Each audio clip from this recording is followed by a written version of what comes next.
there, art nerds! Today we are taking a look at the Paul Rubens Iridescent watercolor paper. This paper was purchased on AliExpress and I talked about it in one of my It Came From AliExpress 3-way watercolor paper test videos. So I'm going to link that for you guys because I talk about 2 other cool watercolor papers and I hope you guys will check them out as well. I want to point out that all relevant links are going to be linked in the cards when possible and in the description below, as well as the show notes for this field test. So I hope you guys will check that out. So if you guys are not familiar with me, hi, I'm Becca. I am a watercolor comic artist and illustrator. And when I review watercolor supplies, I'm reviewing them with that in mind. So if you're interested in comics and illustration, I think you guys have found the right place. So for today's field test, I am looking at 3 qualities for this. So first off, I ran this through my large format printer so that I could apply blue lines. So basically, I am not just doodling this up from imagination right now. This is an illustration from my 2020 Lilliputian Living collection of tiny people prose and illustration. So if you enjoy world building, if you like tiny people, if you're interested in all that, you can order your own copy of Lilliputian Living, which includes volumes 1 through 4 from the Nattoshop at nattosoup.com/shop. I don't know how I lost my train of thought there. So it ran through the printer just fine. I was able to pencil, is very easy to pencil, and now I am inking it using a Sakura Pigment FB, and this is a waterproof and alcohol marker safe brush pen that I highly recommend. I have absolutely no connection with Sakura of America. I use these pins all the time because I happen to like them and they work really well for my watercolor illustration and for my comics. So if you are looking for a good all-rounder brush pen that'll let you do thick lines, thin lines, is Copic safe and waterproof, this might be the right pen for you. And I found it decently easy to ink on. The paper has a pretty definite texture, so it has a bit of a mind of its own. So when you're drawing on it, when you're inking on it, you do want to go a little bit slower and maybe be a little bit more careful. You really want to be deliberate with this. So if you want controlled lines, you're going to have to exert more control yourself. And the ink seems to completely cover the sparkles. So if you want like a matte black, use a pigment ink. So I allowed the ink to cure on this paper before I erased the pencils. Ooh, I don't know why I said that with a bit of a weird accent there, but what that does is it prevents ghosting, it prevents smearing, it prevents the eraser from picking up the ink overly much. You know, sometimes you'll get some ghosting anyway, but this kind of ensures the best result possible. I also allow it to dry fully to cure to the paper before I ever attempt to add any color to it. And I feel like I really dived into this one without really telling you guys much about the paper. So apologies if you're new, if you didn't watch the initial mud test video. This is a cotton rag watercolor paper from Paul Rubens. I have reviewed their 100% cotton rag paper before. What makes this one special is that it has little bitty iridescent sparkles in it. It's really more of a pearlescent because it doesn't reflect like a bunch of colors. It basically just reflects either local color in the room, color from the paint, or, you know, the color of the lights in the room. So it doesn't have its own iridescence. Whatever iridescence it has is from the environment it's in and the materials that you've used with it. And speaking of materials that I've used with it, I am using the Paul Rubens Tubens, which I've also reviewed on this channel for this field test. I thought Paul Rubens with Paul Rubens, that's definitely what Paul Rubens had in mind, and that is the fairest test I can possibly offer them. What I like about the Paul Rubens is, well, what don't I like about the Paul Rubens? I really like the Paul Rubens watercolors. They've got some granulation, they've got some opacity, there's some really clean, clear colors in them. Just all in all, it's a great selection of colors at a really good price. They also come with their own palette depending on which set you order. So if you are new to watercolor and you want to jump in with a splash, you want to do it right from the get-go, the Paul Rubens Tubens are a great way to do that. So I am starting this illustration by applying some skin tone and a little bit of blue to the hummingbird's eyes. I'm also using that same sort of skin tone color to start blocking in the stomach of the hummingbird as well as the wings. And I am working heavily from reference for this. I'm really referencing an actual hummingbird photo because, I mean, I kind of know what hummingbirds look like, but I don't want to go with what I kind of know. I want to go with what actually exists. So that's something I really like bringing to my illustrations, because I do a lot of Lilliputian, tiny people inspired work. I really like that perspective shift where we've changed the scale of the people and they're seeing the world from a completely different viewpoint. And to really make that sink home, I really like juxtapositioning that kind of fantastical element of miniature humans against really real, really natural looking animals. So it's important for me to work from reference as I'm working on this. So I'm applying kind of an opaque color. This is their turquoise blue to the background. And what I want to see is I want to see how well the sparkles show up through the watercolor application. How shiny, how sparkly are these going to stay as we add layer of translucent color, semi-transparent color, and opaque color to this paper.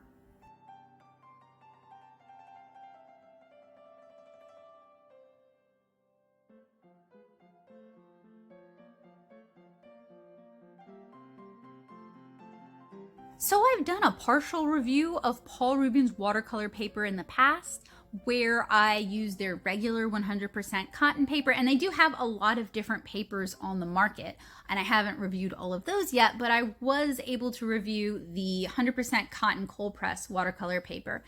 And I did the mud tests on that, but I haven't yet gotten around to doing a full field test on their regular cold press paper, but I really like it as a watercolor paper. In general, the regular paper handles basically anything you throw at it well. The block is able to hang tight to keep the paper really taut and stretched with not much buckling and not much kipping, no matter how much water you dump on it. It can really take granulation without the colors lifting, without them sloughing off, without them turning to mud.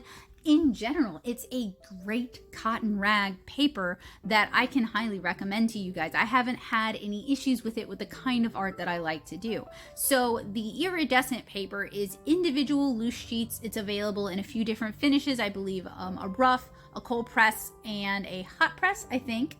And it's available in a few different sizes, but it's not block bound at all. So you are gonna need to secure it if you're going to add a lot of water to it. I thought washi tape would give me enough security. In the end, I think I end up replacing the washi tape with something that's a little bit more sturdy after my initial layers had dried. So this paper, if you don't give it adequate support, it is gonna kind of curl up, it is gonna warp on you. So you do wanna make sure that it's clipped down, taped down, whatever, that it's adhered to whatever surface you're using as the support quite well, because it will buckle and bend. But other than that, it handles very similarly to the regular 100% cotton rag watercolor paper. A lot of those properties that I like about that paper are still, usable here. It really likes wet into wet. You can get some really beautiful diffusions. You can get some really lovely blends going on. You can do a lot of layering on this paper. This paper is a workhorse and it can really take a lot. Now, you can get the regular 100% cotton rag watercolor paper through Amazon. You cannot get the iridescent paper through through Amazon. I think the only place I've seen it available is on AliExpress. I will link you guys if you guys are interested in checking it out. I don't get any kind of affiliate whatever from AliExpress. Generally, I'm very careful about what I buy from AliExpress because I have been burned in the past, but there are a few vendors that I've never been burned by. I really like the products from them.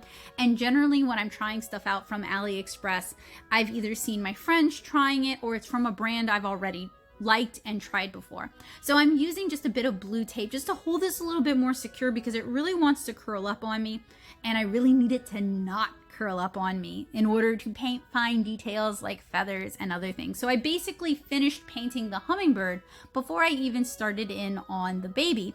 And for this field test, I'm just trying to use really as many colors as possible. I'm really trying to throw a lot of paint at this paper because I really want to see if that iridescence holds up.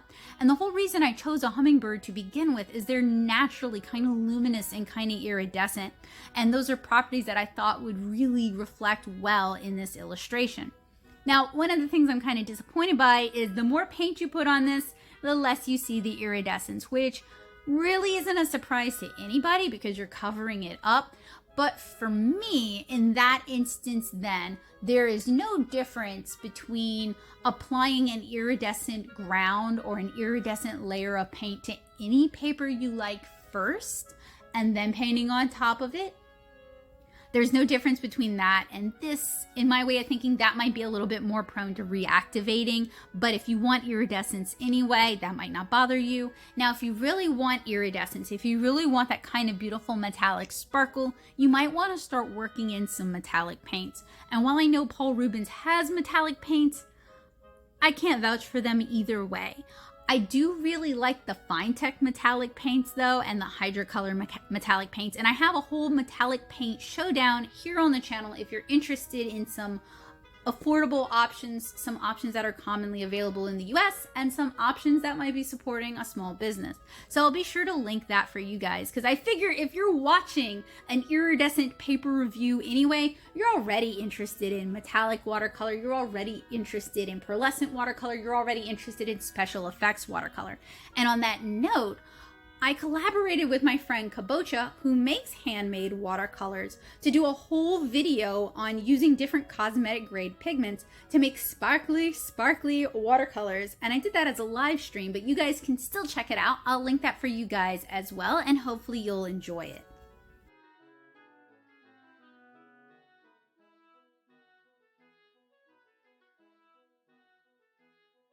So when I initially purchased this paper, I'd hoped it would have the same effect on my art that printing on the pearl paper, like pearl finish prints, are really beautiful. They have this lovely illumination, this great depth of color. They're more expensive, but they look so good. I was really hoping that this paper would be able to bring some of those qualities to an original watercolor illustration that pearl printing can bring to your reproductions of beautiful digital or traditional art. I was a little bit disappointed with that. It doesn't really add that much to the illustration, I don't think. You definitely can't really see it at all in video. You can't really see it at all in a scan. You can't really see it at all when you're viewing it digitally on a computer screen. It just doesn't look that special. And frankly, in real life, I don't think it looks that special either. If you kind of wibble wobble the paper, you can get a little bit of that sparkle effect, but it's just not really that pronounced. Now, maybe larger flecks could add something. I have some pearl paper that is made using like crushed mother of pearl and probably some other additives to make it into a paper that is receptive to paint. But I have some of that stashed somewhere, and I always meant to try using markers and watercolor on it that I need to dig up, and maybe that will be able to achieve what I'm hoping to achieve with this paper. But as it is, to me, this paper just isn't special enough. Their regular 100% cotton rag paper is a great watercolor paper that I highly recommend, but this is that paper minus being block bound, so you're going to have to stretch it or secure it yourself, which, you know, having options is great, but it isn't available in blocks that I've seen. It is more prone to kipping, to buckling, to curling up on itself, so you do need to be careful to secure it. So it's maybe not as portable as the block bound pads or the block bound paper might be. And to me, the iridescence, the sparkle, just isn't pronounced enough, and paint very easily covers it. Maybe if it had larger flecks, that would be better, but I've noticed that the flecks of iridescence, the mica or whatever they're using, it's not as receptive to watercolor as just the cotton rag. So rather than getting these kind of colored yet sparkly light reflective areas, you get these little white specks that almost look like you just didn't paint there, or like the paper didn't receive the color well. So for me, that's another reason where I'm just not super hot on this. So I'm now adding some white gouache just to kind of pull in some white highlights and to get some additional contrast. So one of the reasons I was interested in this paper is that occasionally I do take commissions. I don't offer them in person, or rather I don't offer them online anymore, but I do take in-person commissions from people that I know or people who I've worked with and who reach out to me. And I used to do a lot of convention commissions, and I thought working on a really sparkly iridescent pearl paper would be a great way for my work to stand out, particularly my watercolor work. I'm always looking for ways, not only is original art super special in my opinion, but I'm always looking for ways to make it even more special. special. And I was hoping that an iridescent watercolor paper could do just that. And it kind of doesn't. It's just kind of underwhelming. And I have friends who actually really like this paper. I'm not dunking on them, to each their own, but in my opinion, this paper just did not have enough oomph, enough to make it special for me to want to buy another pack, or for me to want to recommend it to a friend, or for me to be like, oh, you guys gotta try that. And that's usually kind of my judgment for watercolor supplies when I'm doing reviews, is if I would go out of my way to send my friend some or to give my friend some, if it's something that I'd be like, oh, you gotta try this, it's great, then I will recommend it to you guys. If I'm just kind of like, about it, I mean, this is money, and I don't want to recommend that you guys spend money on something that isn't going to be impressive to you, that you might not like, or that just isn't going to do what you want it to do. So for me, in my opinion, I would say you can go ahead and pass on the Rubens Iridescent watercolor paper. It's a neat concept, but for me, it just doesn't do enough.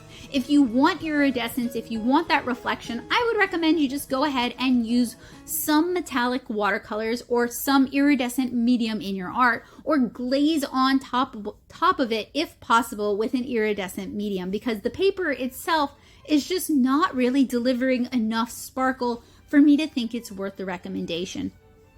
Maybe it's how I handled it. Maybe I did too many layers. Maybe I should have done lighter glazes. Let me know in the comments below what you would have done differently. But all in all, I just don't think this paper is special enough for me to recommend that you guys go out of your way to get it.